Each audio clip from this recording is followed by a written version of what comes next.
What happens when a martial arts legend sits down with one of television's most controversial hosts and things spiral completely out of control? You're about to witness one of the most explosive confrontations in daytime television history. Before we dive into this incredible story, make sure to hit that subscribe button and drop a comment below telling me what you think really happened here. The studio lights were blazing as Chuck Norris settled into the guest chair on The View, his trademark calm demeanor intact despite the circus atmosphere surrounding him. He'd agreed to this appearance to promote his new fitness program for seniors, but Joy Behar had other plans entirely. "So Chuck," Joy began with that familiar smirk, "you're here talking about fitness for older folks, but let's be honest, aren't you just capitalizing on all those internet memes about you? I mean, come on, Chuck Norris doesn't do push-ups, the earth goes down, that kind of silly stuff." Chuck's eyes narrowed slightly, but his voice remained steady. "Joy, I've dedicated my life to helping people improve themselves through martial arts and fitness. If some humor helps spread that message, I'm fine with it." "But, seriously," Joy pressed on, leaning forward with obvious glee, "don't you think it's a little ridiculous? A grown man in his 80s, still pretending to be some kind of superhero? When do you plan on hanging up the karate uniform and accepting reality?" The other hosts shifted uncomfortably. Sunny Hostin cleared her throat. "Joy, maybe we should focus on Chuck's actual program." No, Joy waved her off dismissively. "I think our viewers deserve some honesty here. Chuck, you've made a career out of playing tough guys in movies that, let's face it, weren't exactly Oscar material. Walker, Texas Ranger was more of a punchline than a serious drama. Don't you think you're a little old to still be living in this fantasy world?"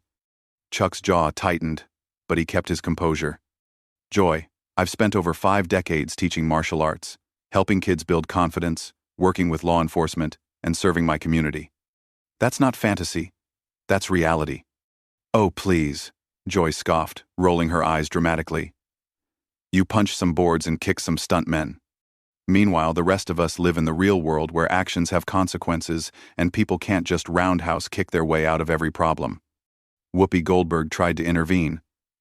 "Joy, I think Chuck has done a lot of good work with his programs." "Whoopi, stay out of this," Joy snapped. "I'm trying to have an honest conversation here. Chuck, tell me, when was the last time you actually helped solve a real problem? Not some stage demonstration or photo op, but actually made a difference in someone's life?" Chuck's voice dropped an octave. "Last month, I worked with a young veteran suffering from PTSD. Through martial arts training, he found the discipline and confidence to overcome his struggles and get his life back on track. 3 weeks ago, I helped a single mother in Texas learn self-defense after she was attacked in a parking lot. Yesterday, I spent 4 hours teaching kids in an inner-city program how to focus their energy in positive ways instead of turning to the streets." Joy waved her hand dismissively. "Oh, spare me the saint routine. You're telling me that teaching someone to throw a punch is going to solve PTSD? That's insulting to real therapists and medical professionals who actually understand mental health." "I never said martial arts was a cure-all," Chuck replied, his patience visibly wearing thin. "But discipline, physical fitness, and mental focus absolutely help people overcome challenges. Maybe if you spent less time tearing people down and more time building them up, you'd understand that." Joy's eyes flashed with anger. "Excuse me? I've been fighting for progressive causes and speaking truth to power for decades while you were playing dress-up in Hollywood. Don't lecture me about building people up when your entire career is based on glorifying violence. My career is based on self-discipline, respect, and protecting others." Chuck shot back. "Something you might want to consider before you attack someone you've never taken the time to actually understand." "Oh, I understand perfectly," Joy sneered. "You're a relic from a bygone era who can't accept that the world has moved past the need for your particular brand of toxic masculinity. We don't need more violence. We need more compassion and understanding." Chuck leaned forward slightly. "Joy, I agree we need more compassion and understanding. But we also need people willing to stand up for what's right and protect those who can't protect themselves. That's not toxic masculinity, that's basic human decency." "Basic human decency?" Joy laughed mockingly. "Like the decency you showed in all those movies where you solved every problem with your fists?" What kind of message does that send to young people? That violence is always the answer? The message I've always sent, Chuck said firmly, is that you should exhaust every peaceful option first. But when someone threatens innocent people, you have an obligation to act. Sometimes that requires physical intervention. Joy shook her head condescendingly. That's exactly the kind of outdated thinking that's destroying this country. We have police and courts and legal systems to handle problems. We don't need vigilantes running around playing hero. Chuck's voice grew colder. And what happens when those systems fail? What happens when the police can't get there in time? What happens when the courts let dangerous people walk free? Do we just tell victims to accept their fate? We work to fix those systems instead of encouraging people to take the law into their own hands. Joy fired back. But I guess that's too complicated for someone whose solution to everything is a roundhouse kick. The studio audience was growing restless as Chuck's eyes hardened. Joy, with all due respect, you're sitting in an ivory tower judging people you've never met who face real dangers every day. It's easy to preach about peaceful solutions when you have security guards and live in a gated community. Joy's face flushed red. Don't you dare make assumptions about my life. I've worked my way up in this industry, dealing with discrimination and harassment that you could never imagine. I don't need some washed-up action star lecturing me about the real world. Then stop lecturing everyone else, Chuck replied evenly. You invited me here supposedly to talk about helping seniors stay healthy and active, but instead you're using this platform to push your political agenda and attack my character. My political agenda? Joy's voice rose sharply. My agenda is trying to move this country away from the gun violence and toxic masculinity that people like you have been promoting for decades. Every time some angry man decides to settle his problems with violence, he's following the Chuck Norris playbook. The other hosts looked mortified. Sarah Haynes attempted to change the subject.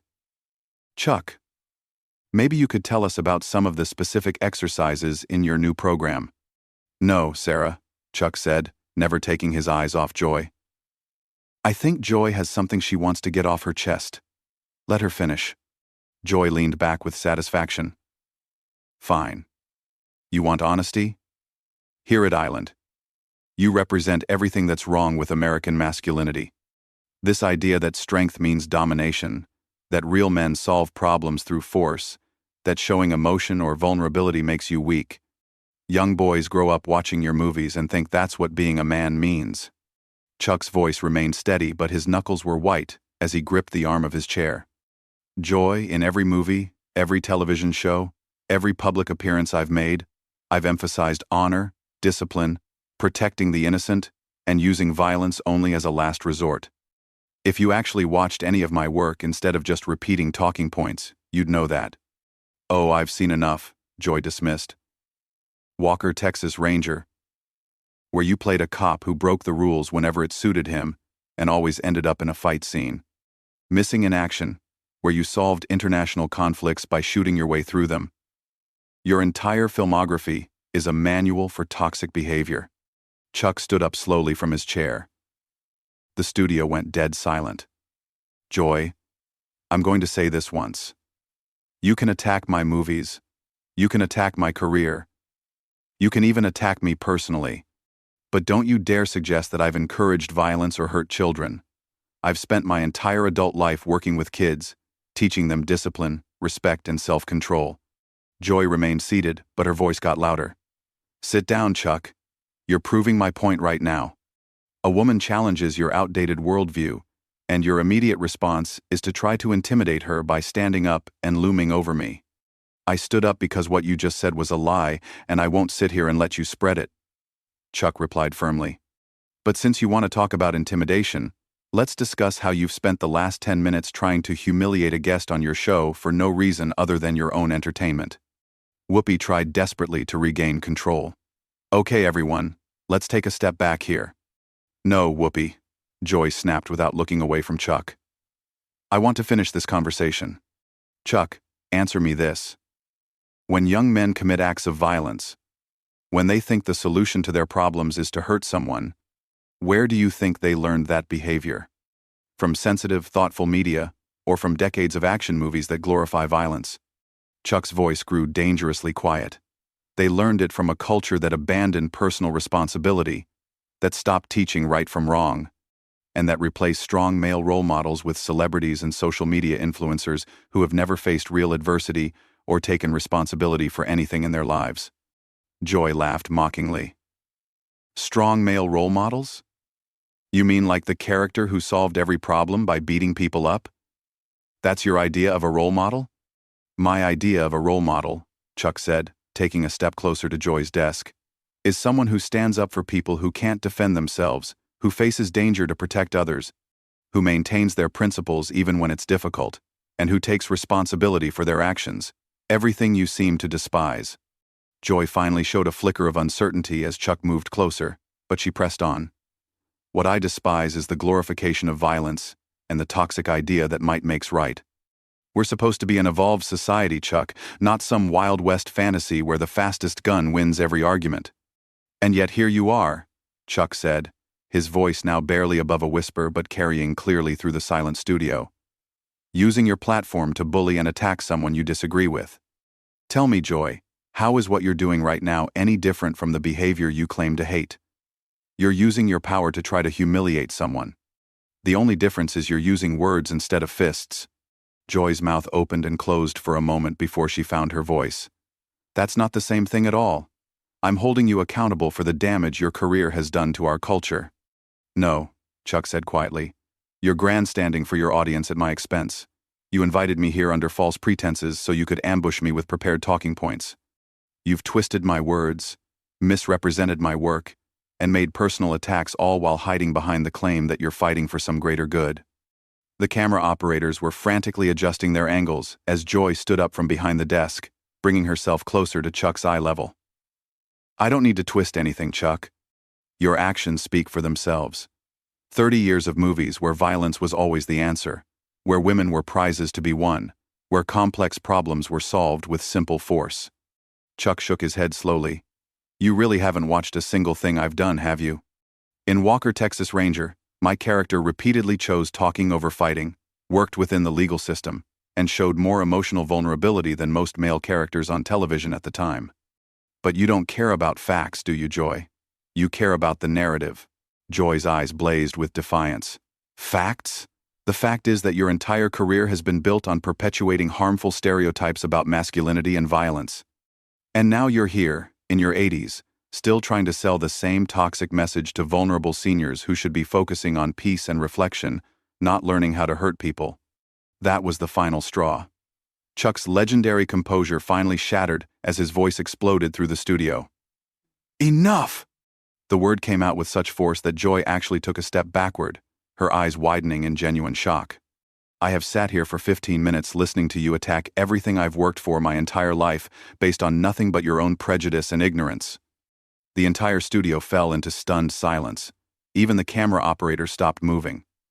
Chuck's chest was heaving as decades of controlled emotion finally broke free. You want to know what's toxic, Joy? Chuck's voice was still raised but now carried a tremor of genuine anger. What's toxic is using your platform to tear down people who have dedicated their lives to helping others. What's toxic is spreading lies about someone's work without ever bothering to learn the truth. What's toxic is sitting in judgment of people who have actually put themselves in harm's way to protect others while you've never faced anything more dangerous than a bad review. Joy tried to interrupt. Chuck, you need to calm down and... No. Chuck's voice boomed again, causing Joy to flinch. You don't get to tell me to calm down after spending the last 20 minutes trying to destroy my reputation on national television. You want to see the real Chuck Norris? This is it. I'm a man who has had enough of bullies like you who think your opinions matter more than other people's lives and work. Whoopi was frantically signaling to the producers. Chuck, please, let's just... Chuck whirled around to face her. Whoopi, with all due respect, your co-host has been allowed to run wild for too long. Someone needs to call her out for this behavior, and apparently that someone is going to be me. He turned back to Joy, who was now visibly shaken but trying to maintain her defiant posture. You said I represent toxic masculinity, Joy? Let me tell you what I actually represent. I represent a generation of men who were taught to protect women, not attack them. But you know what? You're not acting like someone who deserves protection right now. You're acting like a bully who has finally picked on the wrong person. Joy's voice was shakier now. You're threatening me on live television, Chuck. This is exactly what I was talking about. I'm not threatening you, Chuck said, his voice dropping to a menacing whisper that somehow carried more weight than his shouting. I'm educating you. You see, Joy, in all my years of martial arts training, I learned something very important about bullies. They keep pushing and pushing until someone finally pushes back. Well, congratulations. You found that someone. The other hosts sat frozen as Chuck continued. You said my movies taught people that violence is the answer? My movies taught people that there are consequences for actions. That good people sometimes have to stand up to bad people. That strength should be used to protect the innocent, not attack them. But you wouldn't know about any of that because you've never protected anyone in your life. Joy's face was red with a mixture of anger and embarrassment. I've fought for progressive causes my entire career. I've used my voice to speak out against injustice and inequality. Chuck laughed bitterly. You've used your voice to tear down anyone who doesn't agree with your narrow worldview. You call it fighting injustice, but what you really do is bully people from a position of safety. You attack people who can't fight back because they're on your show, in your territory, playing by your rules. He leaned forward, placing both hands on Joy's desk. But here's what you didn't count on, Joy. I don't play by your rules. I've been in real fights, faced real danger, and dealt with real bullies my entire life. And you know what I learned? Bullies like you only understand one thing. Joy's voice was barely audible. What's that? Chuck's eyes bored into hers as his voice became deadly calm. They understand strength. And right now, you're realizing that all your words, all your self-righteousness, all your platform privilege means absolutely nothing when you're faced with someone who refuses to be intimidated by you. The tension in the studio was suffocating. Security guards were moving closer, but Chuck ignored them completely, his attention focused entirely on Joy. You want to know the real difference between us, Joy? When I see someone in trouble, I help them. When I see injustice, I fight it. When I see someone being bullied, I protect them. But you create the trouble. You perpetuate the injustice. You are the bully. And today, for the first time in probably decades, someone is standing up to you. Joy's hands were trembling as she gripped her cards. Chuck, I think we should end this interview. Chuck straightened up slowly, a cold smile spreading across his face. Now you want to end it? After you got exactly what you wanted, a confrontation that would generate headlines and get people talking about your show? No, Joy. We're going to finish this conversation on my terms for once. He turned to face the camera directly. Ladies and gentlemen, you've just witnessed something that doesn't happen very often in today's media landscape. Someone finally called out a bully for their behavior. Joy Behar invited me here today not to discuss my fitness program or help seniors live better lives, but to attack me personally for her own entertainment and political agenda. Joy tried once more to regain control. Chuck, that's not. Be quiet. Chuck's voice thundered through the studio one final time. You've had your turn to talk, Joy. Now it's mine. I want everyone watching to understand something very important.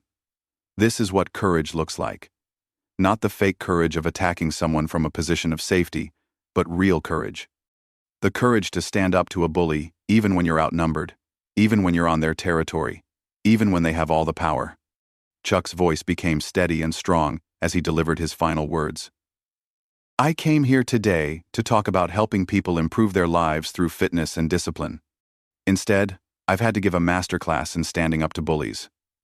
I hope everyone watching learned something valuable today about the difference between real strength and fake toughness. He looked directly at Joy one last time. And Joy, the next time you want to ambush a guest for your own entertainment, make sure you pick someone who's going to roll over and take it. Because you just learned the hard way that some of us fight back.